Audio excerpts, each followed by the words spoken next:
Policy बाजार पर 1 करोड़ रुपए का टर्म लाइफ इंश्योरेंस केवल 450 रुपए महीने से शुरू। वाह!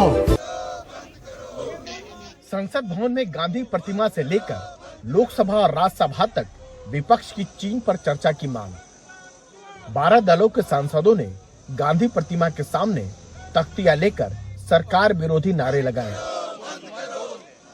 तख्तियों में लिखा दिखा, आखिर चीन पर कब होगी संसद में चर्चा, चीन पर चुप्पी कब तोड़ेंगे मोदी जी।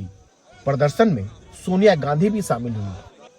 62 में हमें वो युद्ध हुआ था चाइना के खिलाफ, नेहरू जी ने चर्चा चलाई, बहुत डिटेल, मतलब सारे प्रश्न पूछ के सारे जवाब दे दिए और युद्ध चल रहा था। जब हमारे जवान लड़ रहे थे, पार्लियामेंट में चर्चा हो रही थी।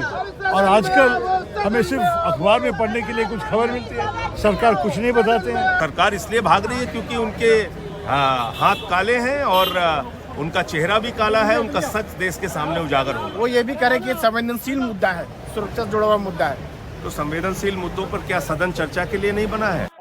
संसद के दोनों सदनों में विपक्ष ने चीन पर चर्चा कराने की मांग की। लोकसभा को तो घंटे भर के लिए स्थगित भी करना पड़ा। बाद में जब सरकार की ओर से अनुमति नहीं मिली तो विपक्ष ने वॉकआउट भी किया। चीन के मुद्दे को लेकर सरकार बात कराने से क्यों भाग रही है? चर्चा ही होगी ना। संसद सर्वोच्च संस्था है। कल यही अगर कोई मांग करे कि पाकिस्तान के खिलाफ, तो तुरंत तैयार हो जाएंगे। सरकार का तर्क पुराना है। रक्षा मंत्री राजनाथ सिंह ने इस पर दोनों सदनों में बयान दे दिया है। कोई संवेदनशील मुद्दा को राजनीतिक मुद्दा बना करके देश के सामने में इसको उछालेंगे और गुमराह करेंगे, ये अच्छी बात नहीं है।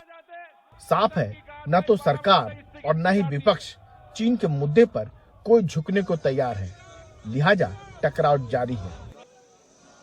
क्या सरकार यह मान के चल रही है कि संसद ठप होती रही तो कई जरूरी मुद्दों पर वह चर्चा से बच निकलेगी, या विपक्ष यह मान के चल रहा है कि चीन पर चर्चा को लेकर उसका रुख सरकार की घेराबंदी के लिए जरूरी है?